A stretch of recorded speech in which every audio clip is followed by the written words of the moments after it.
Hello दोस्तों, कैसे हैं आप लोग। आई होप आप सभी अच्छे होंगे। मैं आप सभी का गोविंद गुरुजी के चैनल पर स्वागत करता हूं।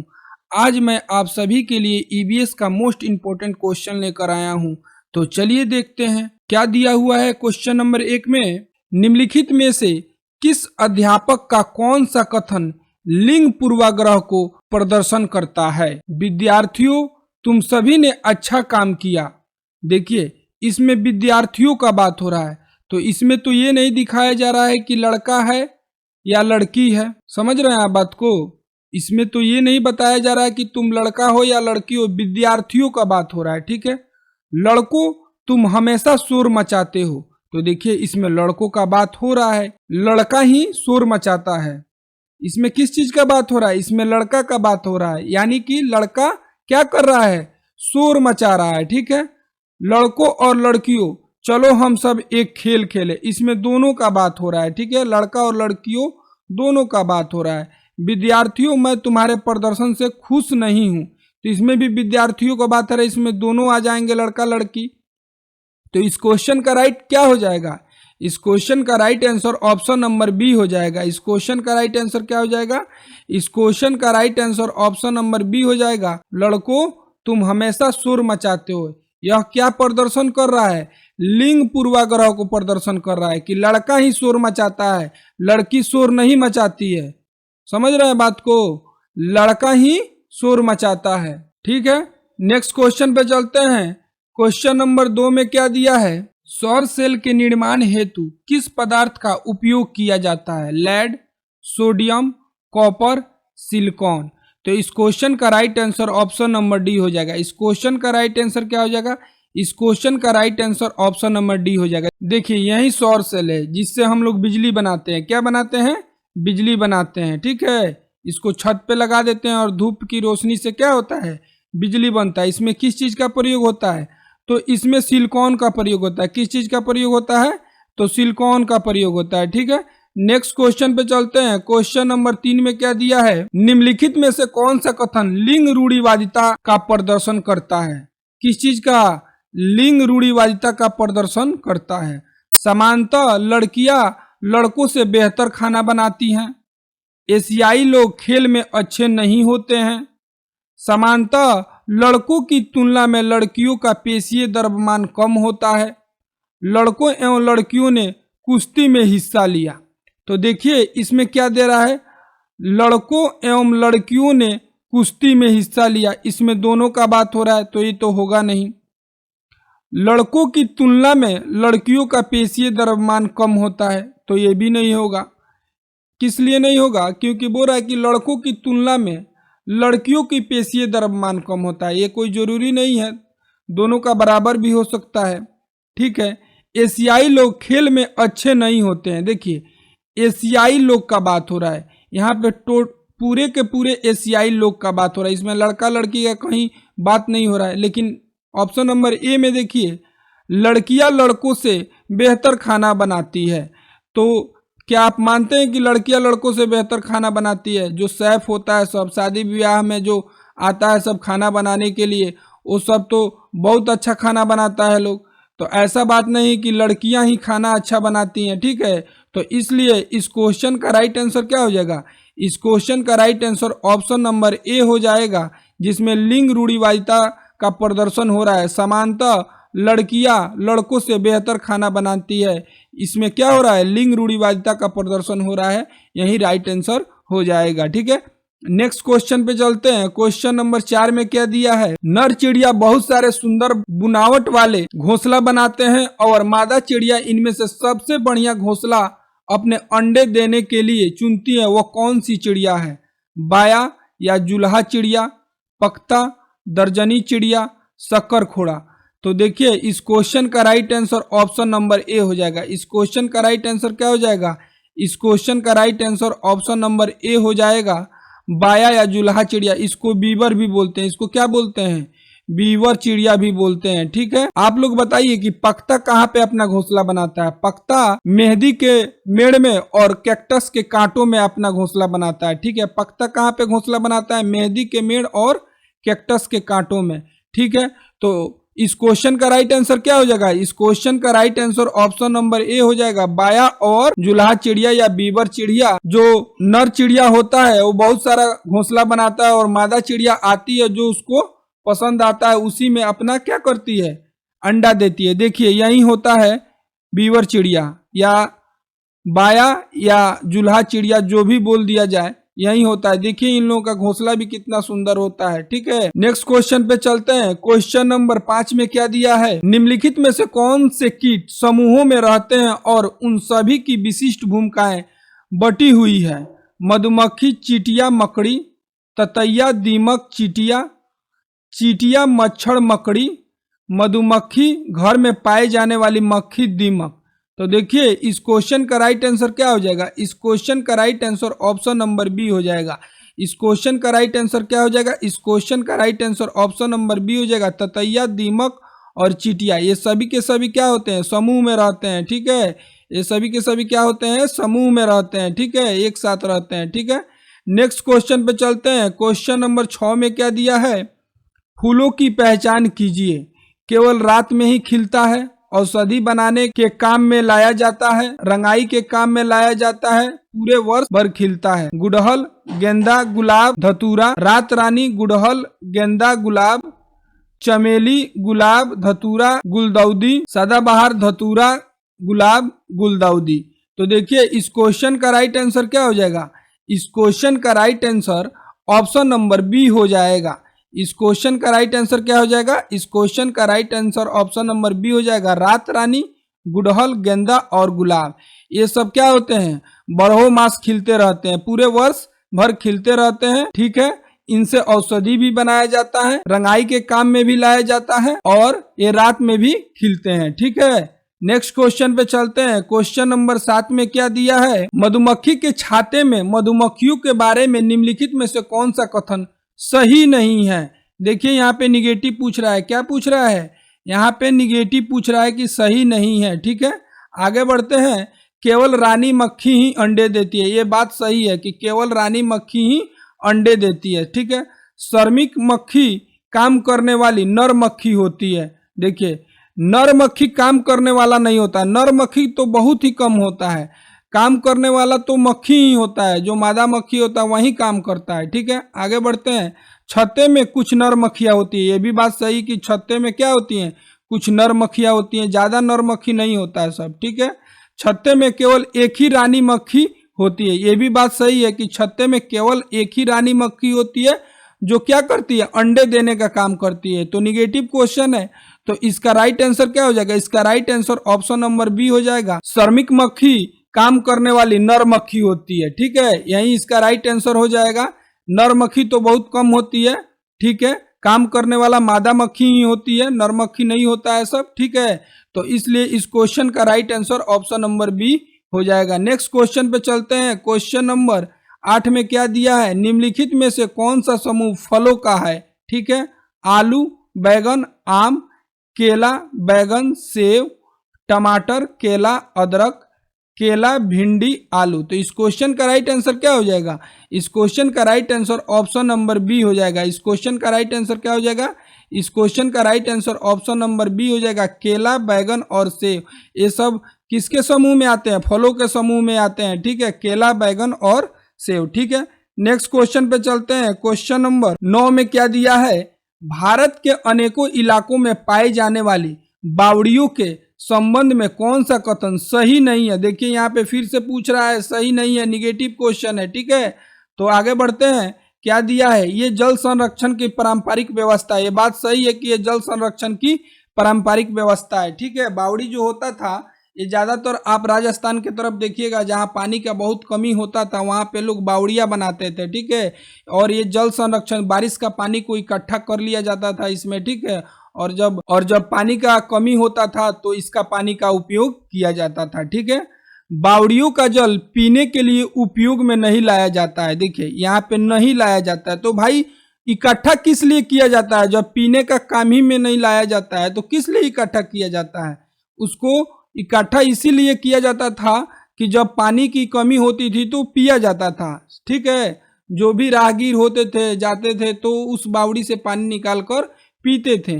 तो यही इसका राइट आंसर हो जाएगा, क्योंकि यहाँ पे निगेटिव पूछा और निगेटिव दे रहा है कि बावड़ियों का पानी पीने के उपयोग में नहीं लाया जाता है। फिर भी हम नेक्स्ट ऑप्शन देख लेते हैं।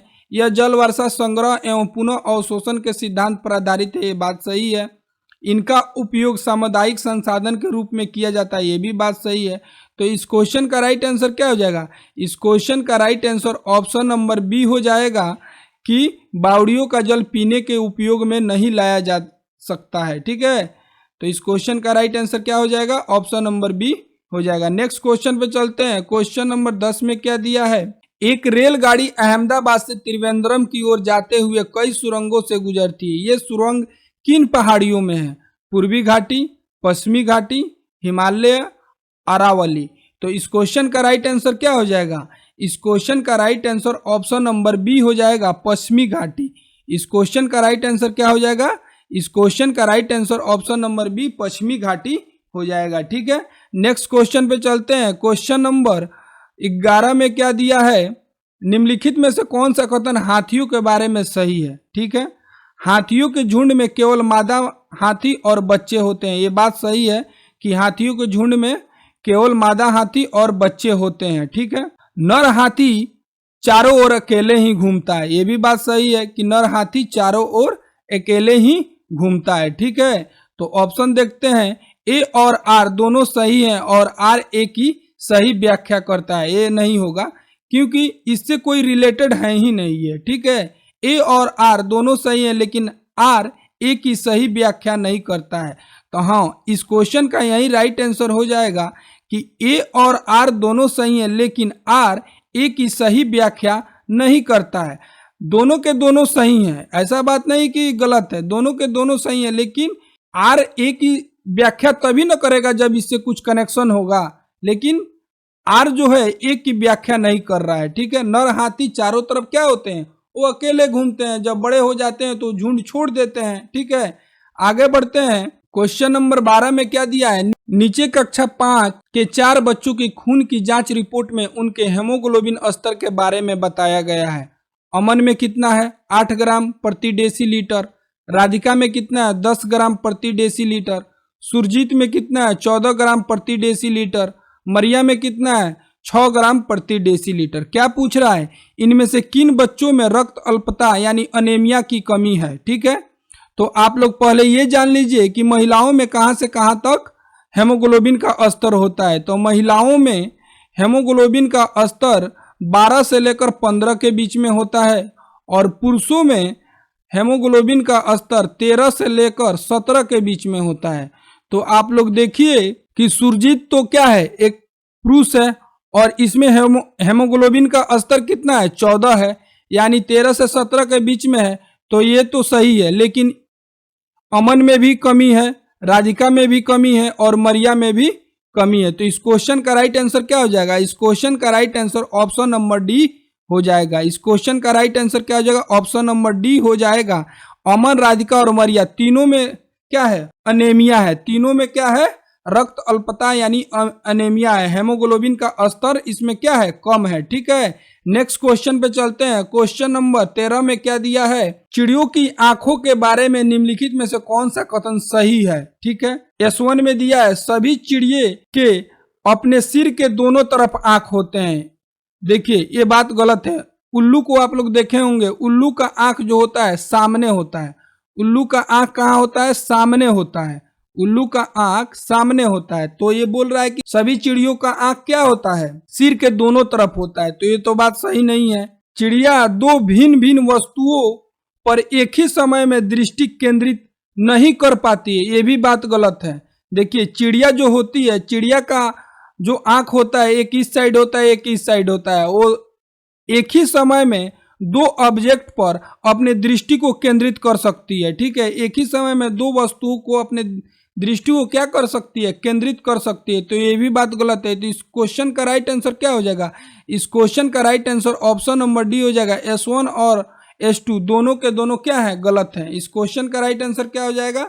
इस क्वेश्चन का right answer option number D हो जाएगा कि S1 और S2 दोनों के दोनों क्या है? गलत है। ठीक है, नेक्स्ट क्वेश्चन पे चलते हैं। क्वेश्चन नंबर 14 में क्या दिया है? बाघ यानी टाइगर्स कि निम्नलिखित में से कौन सी विशेषता उन्हें अंधेरे में आगे बढ़ने और अपना शिकार खोजने में मदद नहीं करता है। देखिए यहाँ पे निगेटिव पूछ रहा है, नहीं करता है। संवेदनशील गुलमुच्छे, देखिए उन लोग का जो मूछ होता है वो तो करता है भाई। रात के अंधेरे में जब वो अपना शिकार करने जाते हैं तो अपने मूछ से ही कुछ कुछ, मतलब समझिए कि एक तरह का सेटेलाइट होता है, कुछ मूछ से वो सूंघ सांग कर जाते हैं, ठीक है, तो मदद करता है। विभिन्न दिशाओं में कानों की गति, उन लोगों का जो कान होता है वो विभिन्न दिशाओं में घूम सकता है, वो चारों तरफ अपने कान को घुमाकर आवाज को एकत्रित करते हैं, सुनते हैं, तो ये भी मदद करता है।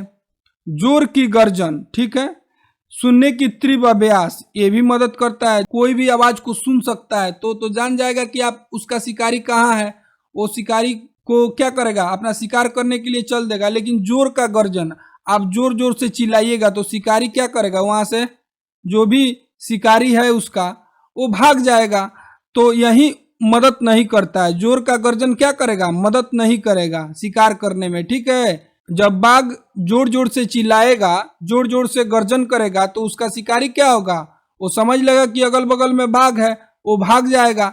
तो यहाँ पे पूछ रहा है कि कौन सा चीज मदद नहीं करता है शिकारी को खोजने में, तो जोर की गर्जन मदद नहीं करता है, ठीक है, यही इसका राइट आंसर हो जाएगा। नेक्स्ट क्वेश्चन पे चलते हैं। क्वेश्चन नंबर 15 में क्या दिया है, निम्नलिखित का सही मिलान कीजिए। राष्ट्रीय पार्क है और भारत के राज्य हैं। जिम कार्बेट, जिम कार्बेट कहाँ का राष्ट्रीय पार्क है, तो उत्तराखंड का राष्ट्रीय पार्क है, ठीक है। काजीरंगा, काजीरंगा कहाँ का है, तो काजीरंगा असम का है, ठीक है। रणथंभौर, रणथंभौर कहाँ का है, तो राजस्थान का है। गिर कहाँ का है, तो गुजरात का है। तो इस क्वेश्चन का राइट आंसर क्या हो जाएगा, इस क्वेश्चन का right answer option number B हो जाएगा। इस क्वेश्चन का राइट आंसर क्या हो जाएगा, ऑप्शन नंबर बी हो जाएगा, ठीक है। ए का दूसरा, बी का पहला, सी का चौथा और डी का तीसरा, यही इसका राइट आंसर हो जाएगा, ठीक है। आगे बढ़ते हैं। आगे कुछ राज्यों का नेशनल पार्क के बारे में मैं आप लोगों को बता देता हूं। देखिए उत्तराखंड में टोटल 6 राष्ट्रीय पार्क हैं, ठीक है, जिसमें जिम कार्बेट राष्ट्रीय उद्यान है, राजाजी राष्ट्रीय उद्यान है, नंदा देवी राष्ट्रीय उद्यान है, फूलों की घाटी राष्ट्रीय उद्यान है, गंगोत्री राष्ट्रीय उद्यान है, गोविंद पशु विहार राष्ट्रीय उद्यान है, ठीक है। असम में कुल 7 राष्ट्रीय उद्यान है, जिसमें काजीरंगा नेशनल पार्क है, मानस नेशनल पार्क है, नेमरी नेशनल पार्क है, डिब्रू सेखवा नेशनल पार्क है, राजीव गांधी ओरंग नेशनल पार्क है, देगही पटकाई नेशनल पार्क है, रायामोना नेशनल पार्क है, ठीक है। मध्य प्रदेश में बांधवागढ़ नेशनल पार्क है और कान्हा नेशनल पार्क है, पेंच नेशनल पार्क है, इससे बहुत सारे नेशनल पार्क है, आप लोग पढ़ लीजिएगा। राजस्थान में रणथंभौर राष्ट्रीय उद्यान है और केवला देव घना राष्ट्रीय उद्यान है। बहुत जगह घना राष्ट्रीय उद्यान ही लिखा रहता है, ठीक है, केवला देव राष्ट्रीय उद्यान नहीं लिखा रहता है। सीटेट में घना राष्ट्रीय उद्यान ही पूछ लेता है, केवला देव नहीं लिखता है, ठीक है। मुकंदरा हिल्स नेशनल पार्क भी है, मरुभूमि राष्ट्रीय उद्यान है, सिरिस्का राष्ट्रीय उद्यान है। गुजरात में टोटल 5 राष्ट्रीय उद्यान है, ठीक है। गिर राष्ट्रीय उद्यान है, बसंदा राष्ट्रीय उद्यान है, मरीन राष्ट्रीय उद्यान है, ठीक है। अपने भारत में सबसे ज्यादा राष्ट्रीय उद्यान मध्य प्रदेश में है, टोटल 12 गो राष्ट्रीय उद्यान कहाँ पे है, मध्य प्रदेश में, ठीक है। तो आप लोग इन राष्ट्रीय उद्यानों का नाम एक बार याद कर लीजिएगा, क्योंकि ये हमेशा सीटेट में पूछता ही है।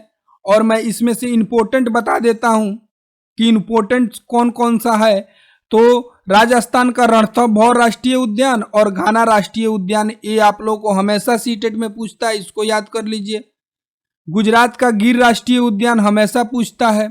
असम का काजीरंगा नेशनल पार्क हमेशा पूछता है।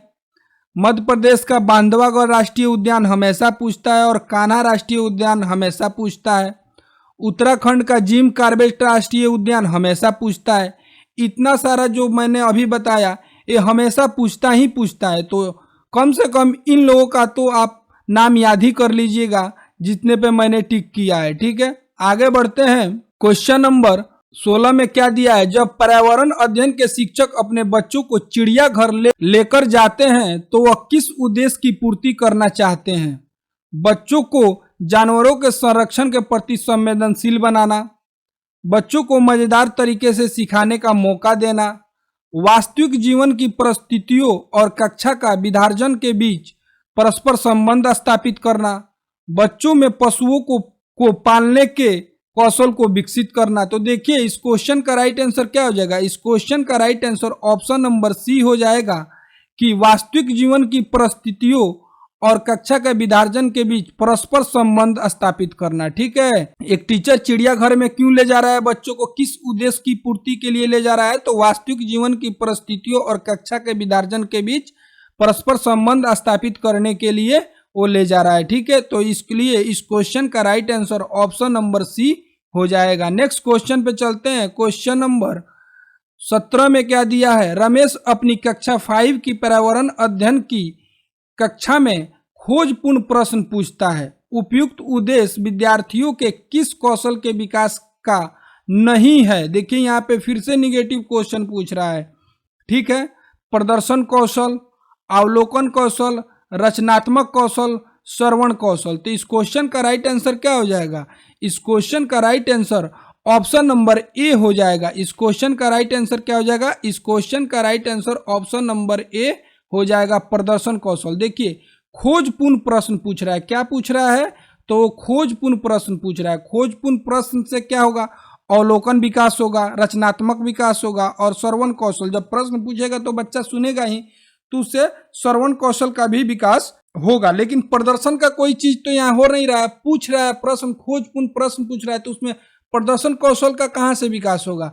तो यही इसका राइट आंसर हो जाएगा, क्योंकि क्वेश्चन में निगेटिव पूछा है, तो यही इसका राइट आंसर हो जाएगा। नेक्स्ट क्वेश्चन पे चलते हैं। क्वेश्चन नंबर 18 में क्या दिया है, पर्यावरण अध्ययन में निम्नलिखित में से कौन से समस्या का समाधान के गुण हैं, सृजन, चयन, भाषण, लेखन। तो इस क्वेश्चन का राइट आंसर क्या हो जाएगा, इस क्वेश्चन का राइट आंसर ऑप्शन नंबर ए हो जाएगा। इस क्वेश्चन का राइट आंसर क्या हो जाएगा, इस क्वेश्चन का राइट आंसर ऑप्शन नंबर ए हो जाएगा। देखिए समस्या का समाधान करना है, समस्या का समाधान के गुण पूछ रहा है, तो जो व्यक्ति समस्या का समाधान करेगा उसमें सृजनात्मकता का गुण होना चाहिए, चयन का गुण होना चाहिए कि समस्या कैसा है, किस तरह से इसका चयन किया जाए, समस्या का पहचान कैसे किया जाए, इसका हल कैसे ढूंढा जाए। ठीक है, तो ये दोनों ए और बी इसका राइट आंसर हो जाएगा, जो कि ऑप्शन ए में दिया है, ए और बी, यही इसका राइट आंसर हो जाएगा। नेक्स्ट क्वेश्चन पे चलते हैं। क्वेश्चन नंबर 19 में क्या दिया है,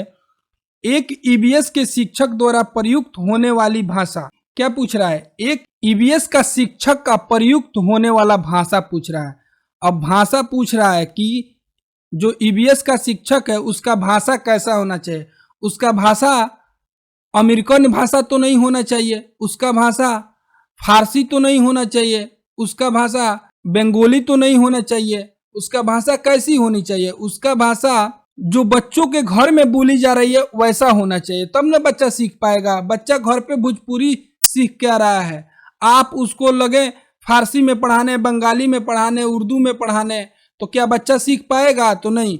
जो उसका मातृभाषा है आप उसमें पढ़ाइएगा तभी बच्चा सीख पाएगा। ठीक है, देखते हैं ऑप्शन में क्या दिया, औपचारिक एवं परिभाषाओं पर बल देने वाली होनी चाहिए। देखिए पहला बात तो परिभाषा पर बल देने का बात कर रहा है, ये ऐसे ही निगेटिव हो गया, इसको काट दीजिए।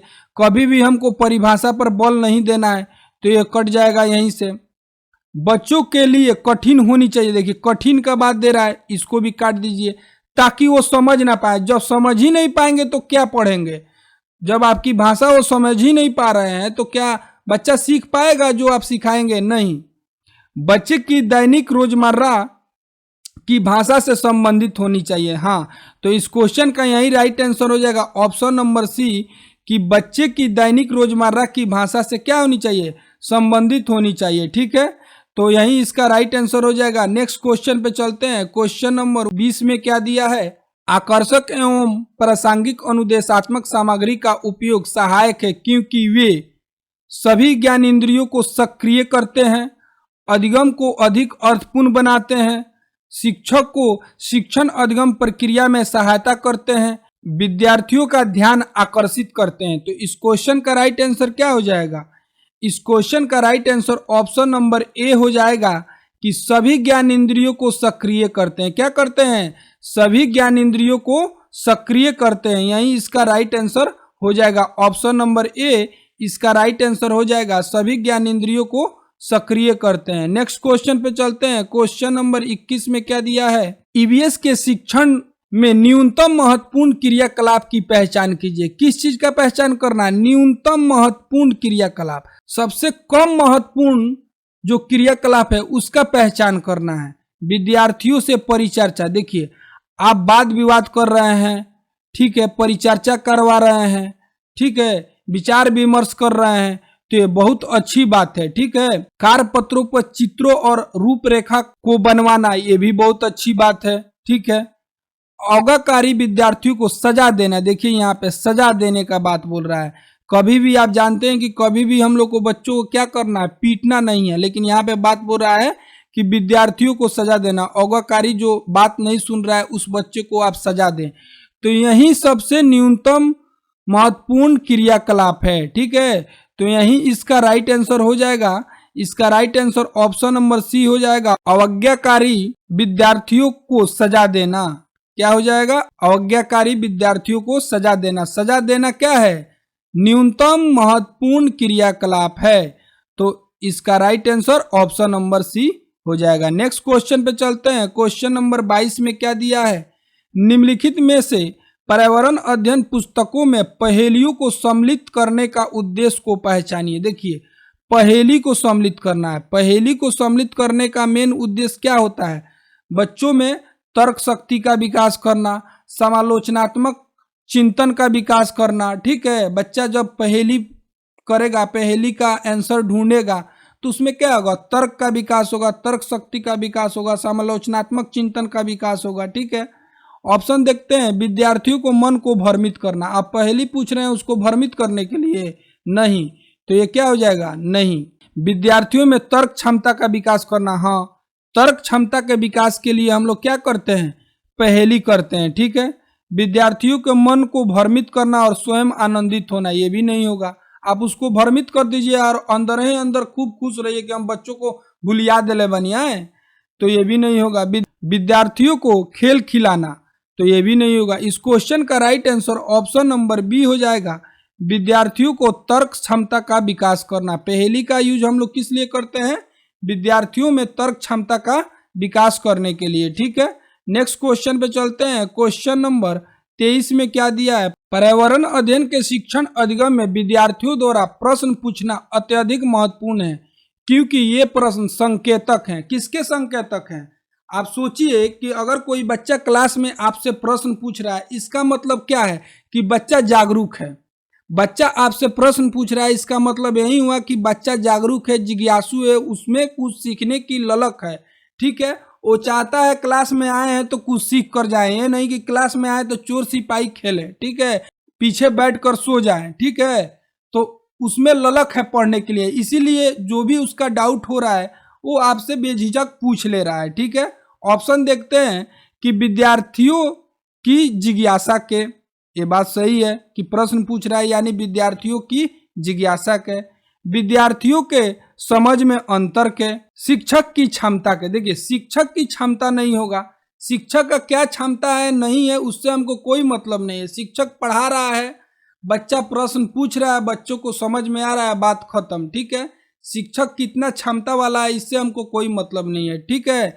तो विद्यार्थियों की समझ में अंतर, अगर उसको कुछ समझ में नहीं आ रहा है तो आपसे प्रश्न पूछेगा ही, उसमें जो भी सुधार करना आप सुधार कीजिए। विद्यार्थी जिज्ञासु तो हैं ही, इसीलिए प्रश्न पूछ रहा है। तो इस क्वेश्चन का राइट आंसर क्या हो जाएगा, इस क्वेश्चन का राइट आंसर ऑप्शन नंबर ए हो जाएगा। इस क्वेश्चन का राइट आंसर क्या हो जाएगा, इस क्वेश्चन का राइट आंसर ऑप्शन नंबर ए हो जाएगा, ए और बी इस क्वेश्चन का राइट आंसर हो जाएगा। नेक्स्ट क्वेश्चन पे चलते हैं। क्वेश्चन नंबर 24 में क्या दिया है, गलत कथन का चयन कीजिए। क्या करना है हमको, गलत कथन का चयन करना है, ठीक है। ईवीएस एक अंतर विषयक विषय है, बात सही है। ईवीएस पढ़ना पढ़ाना स्थानीय संसाधन के माध्यम से होना चाहिए, ये भी बात सही है कि आप स्थानीय संसाधन के माध्यम से ही पढ़ाएं तो बच्चों को अच्छी तरीका से समझ में आएगा। ईवीएस मुख्यतः जैव विविधता के अध्ययन से जुड़ा है, ठीक है।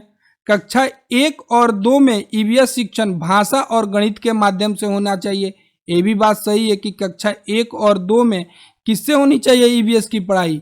भाषा और गणित के माध्यम से होनी चाहिए। लेकिन वहीं कक्षा 3 से लेकर 5 के बीच में क्या होता है, ईवीएस का अपना बुक हो जाता है जिसमें पर्यावरण शिक्षा विज्ञान और सामाजिक विज्ञान आते हैं। ठीक है, तो इस क्वेश्चन का राइट आंसर क्या हो जाएगा? इस क्वेश्चन का right answer option number C हो जाएगा, कि बोल रहा है कि ईवीएस मुख्यतः जैव विविधता के अध्ययन से जुड़ा हुआ है। किससे जुड़ा हुआ है? जैव विविधता, ओनली जैव विविधता के अध्ययन से जुड़ा हुआ है। यहाँ पे बोल दिया कि मुख्यतः जैव विविधता के अध्ययन से जुड़ा हुआ है। भाई ईवीएस में बहुत सारे चीज आते हैं, विज्ञान भी आता है, पर्यावरण शिक्षा भी आता है, सामाजिक विज्ञान भी आता है, सिर्फ जैव विविधता के अध्ययन से जुड़ा है। तो इसलिए इसमें गलत कथन का हमको चयन करना है, यही गलत कथन है, इसलिए इस क्वेश्चन का right answer option number C हो जाएगा। नेक्स्ट क्वेश्चन पे चलते हैं। क्वेश्चन नंबर 25 में क्या दिया है? एक पर्यावरण अध्ययन शिक्षक होने के नाते आप अपनी कक्षा में औसत छात्रों के लिए क्या करेंगे? देखिए औसत छात्र है, मतलब औसत छात्र मान लीजिए कि एक तेज होता है, एक मीडियम होता है, एक भोतर होता है। ठीक है, एक सबसे निचला होता है, तो बीच वाला है औसत छात्र है। आप उसके लिए क्या करेंगे कि वो भी बच्चा क्या हो, एक तेज विद्यार्थी के लेवल का हो जाए। ठीक है, ऑप्शन में दे रहा है कि उन्हें कई बार अवधारणा लिखने के लिए देना। देखिए अवधारणा लिखने से वो औसत से तेज नहीं हो जाएगा। ठीक है, उन्हें पहली पंक्ति में बैठा कर लगातार मार्गदर्शन करना, इससे भी वो औसत छात्र से क्या होगा, तेज नहीं हो पाएगा। उनके कमजोर पक्ष को ढूंढना एवं सुधारने के लिए समाधान खोजना एवं लागू करना। हाँ, तो इस क्वेश्चन का यही राइट आंसर हो जाएगा कि जो बच्चा का कमजोर पक्ष है उसको पता लगाइए। ठीक है, मूल्यांकन हम लोग किस लिए करते हैं, आकलन किस लिए करते हैं, आप एग्जाम किस लिए लेते हैं? मूल्यांकन का मतलब क्या हुआ कि बच्चा को पास करा दिए, अगले क्लास में भेज दिए? नहीं, मूल्यांकन हम लोग इसलिए करते हैं कि बच्चा कहाँ पे गलती कर रहा है उसका पता लगाएं, उसका समाधान ढूंढे, उसको लागू करें।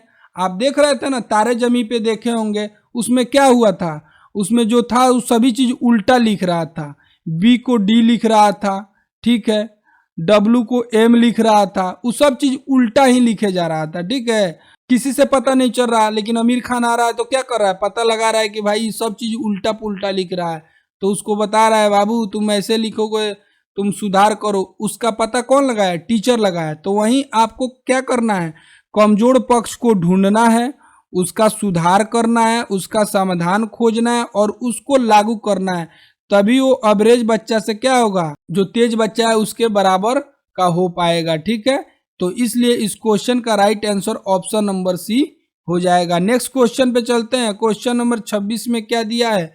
पर्यावरण अध्ययन शिक्षा के क्षेत्र में सम्मिलित है। औपचारिक शिक्षा, अनौपचारिक शिक्षा, औपचारिक और अनौपचारिक शिक्षा, विद्यालय शिक्षा। तो देखिए इस क्वेश्चन का right answer option number C हो जाएगा, औपचारिक एवं अनौपचारिक शिक्षा। इस क्वेश्चन का राइट आंसर क्या हो जाएगा? इस क्वेश्चन का right answer option number C हो जाएगा। नेक्स्ट क्वेश्चन पे चलते हैं। क्या दिया हुआ है? विद्यार्थियों में अवधारणात्मक समझ तब अच्छी होती है जब शिक्षक जोर डालते हैं किस पे? संवाद पर, लिखित एवं मौखिक परीक्षाओं पर। देखिए जहां भी परीक्षा का बात आ जाए सीधे उसको काट दीजिए, परीक्षाओं पर कभी भी नहीं होता है। पाठ पुस्तक पर यह भी नहीं होगा। प्रतिस्पर्धाओं का बात आ जाए, कहीं भी आपको आ जाए कि तुलना, प्रतिस्पर्धा, उसको डायरेक्ट काट दीजिए। देखिए संवाद पर, वाद विवाद पर, विचार विमर्श पर आप जितना ज्यादा वाद विवाद कीजिएगा जिससे क्या होगा, सहपाठी अधिगम मिलेगा। क्या होगा? सहपाठी अधिगम मिलेगा। बच्चा सहपाठी यानी समूह में काम करेगा, सबका दिमाग लगेगा, थोड़ा थोड़ा दिमाग लगाकर किसी भी काम को जल्दी से कर लेगा लोग। ठीक है, और सब एक दूसरे से सीखेगा लोग। तो किस पे होगा? संवाद पर। यही इसका राइट आंसर हो जाएगा। नेक्स्ट क्वेश्चन पे चलते हैं। क्वेश्चन नंबर 28 में क्या दिया है? उपख्यानात्मक अभिलेख में इनमें से क्या नहीं होना चाहिए? देखिए यहाँ पे फिर से देखिए निगेटिव दिया है, क्या नहीं होना चाहिए, क्या नहीं होना चाहिए, निगेटिव पूछ रहा है। ठीक है, समस्याओं पर केंद्रित होना, ठीक है, निर्णायक होना, बच्चों की ताकत और कमजोरियों को पहचानना, बच्चों की रुचि और जिज्ञासाओं को पहचानना। देखिए उपख्यानात्मक अभिलेख तो ये दोनों के दोनों होते हैं कि बच्चों के ताकत और कमजोरी का पहचान कीजिए, कहाँ बच्चा किस में अच्छा कर रहा है, किस में कमजोर है, ठीक है। उसकी रुचि को पहचान कीजिए और जिज्ञासा का पहचान कीजिए, लेकिन समस्याओं पर केंद्रित होना ये नहीं होना चाहिए, निर्णायक होना ये नहीं होना चाहिए। यही निगेटिव पूछ रहा है और यही इसका आंसर हो जाएगा। और ए और बी ऑप्शन नंबर ए में दिया है तो यही इसका राइट आंसर हो जाएगा। ऑप्शन नंबर ए और बी इसका राइट आंसर हो जाएगा, ठीक है। नेक्स्ट क्वेश्चन पे चलते हैं। क्वेश्चन नंबर 29 में क्या दिया है। एक ईवीएस की कक्षा में एक शिक्षक चर्चा करते हैं कि घर की मक्खियां बीमारी फैलाती है। चर्चा के लिए सबसे उपयुक्त सीखने का संसाधन होगा अखबार, फ्लैश कार्ड्स, स्लोगन्स, पोस्टर्स। तो इस क्वेश्चन का राइट आंसर ऑप्शन नंबर ए हो जाएगा अखबार। देखिए, अखबार के जरिए हम लोग मधुमक्खियों से फैलने वाला बीमारी के बारे में क्या कर सकते हैं, चर्चा कर सकते हैं, ठीक है। बच्चों को समझा सकते हैं कि देखिए अखबार में दिया है कि मधुमक्खी से क्या क्या रोग फैल रहा है, ठीक है। तो इसका सबसे अच्छा संसाधन क्या होगा, अखबार हो जाएगा। यही इसका राइट आंसर हो जाएगा। नेक्स्ट क्वेश्चन पे चलते हैं। क्वेश्चन नंबर 30 में क्या दिया है। खेल खेल में एक पाठ है एनसीईआरटी का बुक में, खेल खेल में, ठीक है।